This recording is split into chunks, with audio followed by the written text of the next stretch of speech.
Welcome to episode 1 of your daily Dinosaur Discussion Podcast. I'm here with a great friend of mine, Jaden Congleton, also known as Kongi.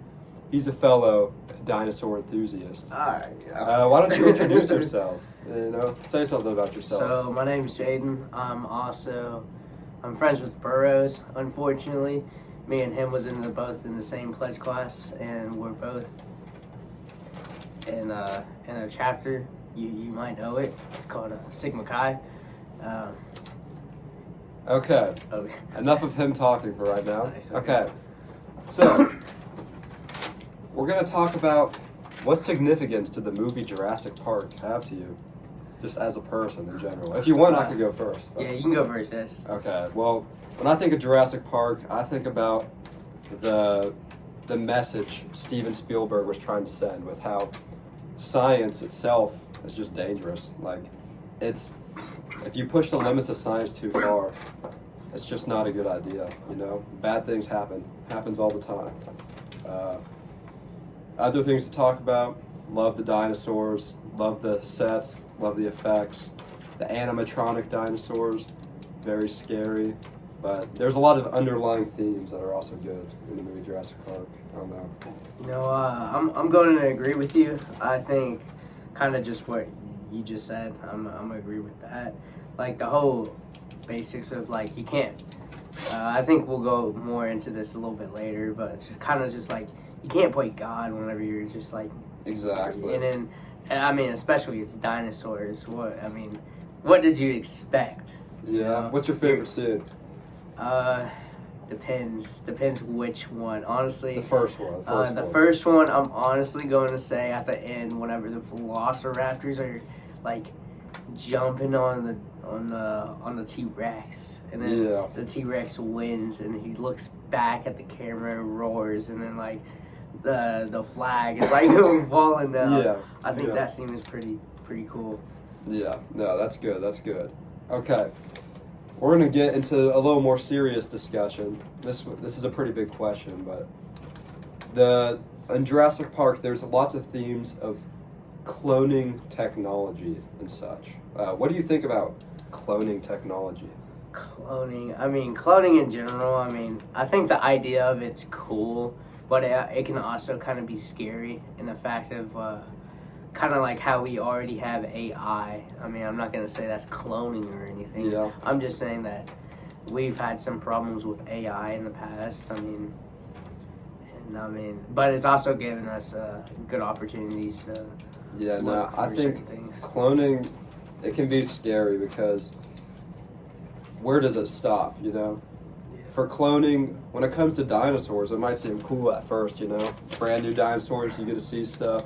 It's brand new technology, but then where does it stop? Because say you start cloning people, if you had a clone of yourself, what would that make you think? Like, I don't know why they would need a clone of me, honestly. I don't. That's fair.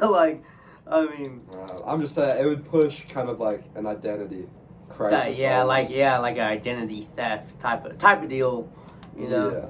There's lots of advantages that could be made. Cloning technology. There could be a lot of good things that come out of cloning. Don't get me wrong, right. But there could also be a lot of bad things that come out of it as well. I think it goes back to that general theme of, pushing the limits of science. How far is too far? Where cloning, when you talk about it, the starting stage of it seems pretty cool. It seems like you're pushing the limits of science for good things. You're bringing back extinct animals, but when you push it too far, that's when it starts to get, dangerous and scary. So that's what I was going to do. Okay, for our next segment, we're moving on to something a little more lighthearted. We're going to be drawing our favorite dinosaur in 30 seconds while I hum the Jurassic Park theme.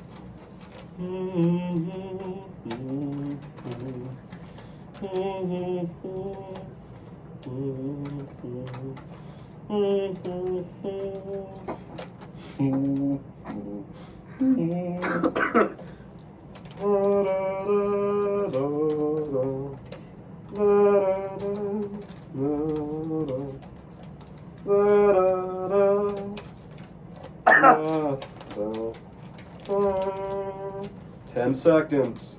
Da, da, da, da, da, da, da, 5, 4, 3, 2, 1.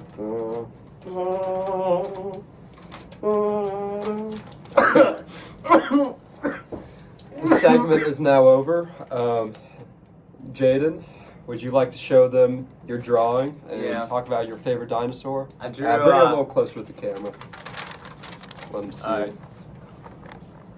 So I drew a Stegosaurus. I'm not gonna say that's my favorite, but it's definitely up there for sure. Stegosaurus. Yeah, Stegosaurus. I just think it's cool. I just like the spines on its back. It's really about it. It's a good take. It's a good take. For me, I drew a Triceratops. That's my favorite dinosaur. I like its horns and such, you know. But moving back to some more serious discussion, let's just discuss inhumane experiments in general. I know me and you were talking about this before the show, about like some inhumane experience that you've seen, some popular ones, and just why they're dangerous. So, what was the one you were telling me earlier? Because it was a good one. It's called the sleeping experiment. Yeah, the Russian. Yeah, it's kind of a Russian experiment that they did back in World War II, or like that kind of era. Back then, where they would just use test subjects and they would just make them like not sleep and just try to see kind of where a human's limit kind of was, and they didn't really care if what the outcome was. They kind of just wanted to do it and see what happened. So no, it's scary for sure. That those sleep experiments, the toll it takes just to push the limits, just to see the effects of no sleep. What they did to those people is pretty horrible, pretty downright bad. And some other experiments that come to mind is I think it's called like the prison guard experiment or whatever, where they gave these guards complete power over a prison.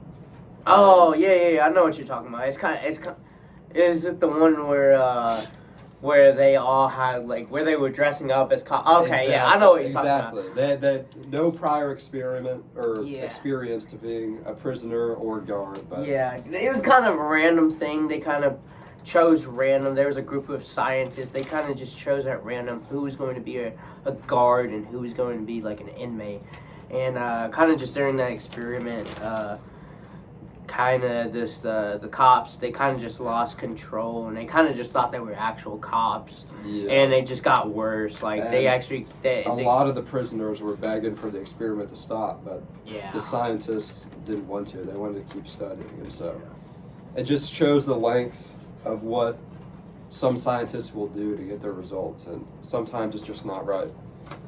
And now we're going to talk about big companies, big money. It's a big thing in Jurassic Park. They're all about what's going to make them the most money, what dinosaur is going to make them the most money. What companies in today's world do you see doing some pretty sketchy stuff for some big money? For me, what first comes into mind, of course, is, oil companies and how they impact the environment. They don't really care what they're doing to the planet, as long as they're, getting some money in their pockets. And I think that kind of connects back to some of the Jurassic Park stuff, as they just, they're trying to go bigger and scarier instead of, just bringing the fact that there's even dinosaurs back in the world. It's some crazy stuff. So, do you see any big companies doing anything of the sorts? No, I wouldn't say sketchy, but when it comes to power, I definitely would say, if you ever heard of BlackRock, I think that's definitely one of the biggest companies that there is in the world. And they kind of just have power over every single brand that there really is. If you kind of know what I'm talking about, if you look deeper down into that, a little rabbit hole, you kind of know that BlackRock's kind of up there with all the brands. They kind of own every a share of every single brand that there is in the world. Yeah, kind of like some secret controlling stuff. Yeah, definitely. Yeah, behind the scenes for sure. Okay, now for a more lighter tone, I just want to know how many dinosaurs can you name in general. I just want to know. You know, I'll give you. It's going to be a speed round again, so you got to keep firing. You know, if there's a big break in between, then I'll cut you off. And we're just going to see how many you can get. Okay. All right. Okay, you ready? No, yeah. You ready? Okay, begin. T-Rex, Stegosaurus, Ankylosaurus, Plesiosaurus, 4. Triceratops. That's 5. Mosasaurus. 6. Carnotaurus. 7. Can you get to 10? Can you get to 10? Pachycephalosaurus, Spinosaurus. 8, 9. Would you count like Megalodon? Like we'll count it for your 10. Just to get you. You don't gotta name it anymore, okay? But I'll give you an extra bonus point if you can tell me Spinosaurus' full scientific name. Spinosaurus. That's my final guess. I'm gonna be real. The correct answer was Spinosaurus aegypticus. Yeah, that's just a fun fact I just wanted to throw out there. Nice. Okay, we're going to discuss casualties in these experiments throughout history. So just think about we've been talking about all these horrifying experiments. Just discuss the casualties, and do you think the benefit outweighs the negative? Because we're getting results from these inhumane experiments, but do you think these results outweigh some of these lives lost? What do you think? I'm honestly gonna say, I don't know, honestly, because I definitely do see the benefits that comes out of it. I see That's that a tough question. Yeah, I see that we do get a lot of things out of it. We get answers that we need to be answered.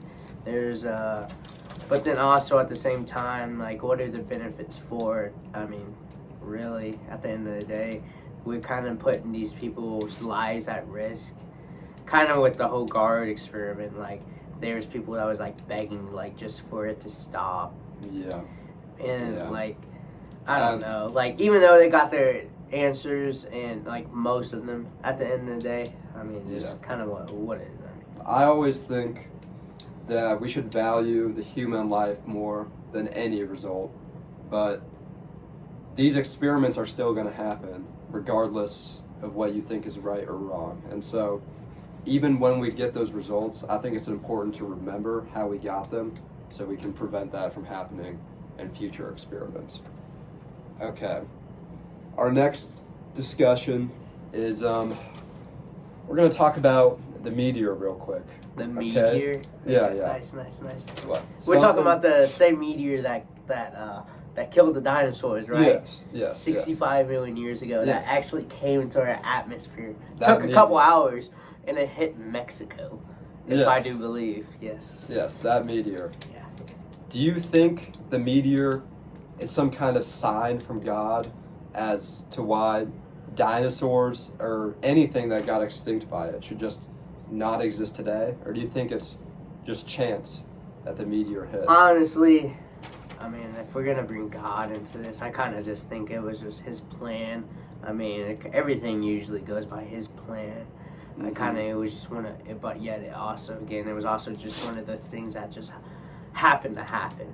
So, to come into our atmosphere. Do you believe that, because you said you take it as a sign from God, do you believe that if bringing dinosaurs back after God had already taken them out, do you believe that to be a sort of a way of, like, disrespecting God, or just kind of like an ominous indication of doom, you know? I'm gonna be real. I mean, there's a lot of species that they're trying to bring back. I mean, there's also some species that they're trying to bring back that even when we was here, I mean, that they're still trying to bring back, like a dodo bird. Yeah, dodo bird, for example. I mean, yeah, we kind of was the reason that the dodo birds went extinct in the first place. I think, yeah, I mean, it's a tough question, I'd say. And with that news, I think that's going to bring a wrap up to the first episode of Daily Dinosaur Discussion. It was a fun one. Thank you for coming along here, being my special guest for episode 1, and it was a good talk. Thank you all for listening.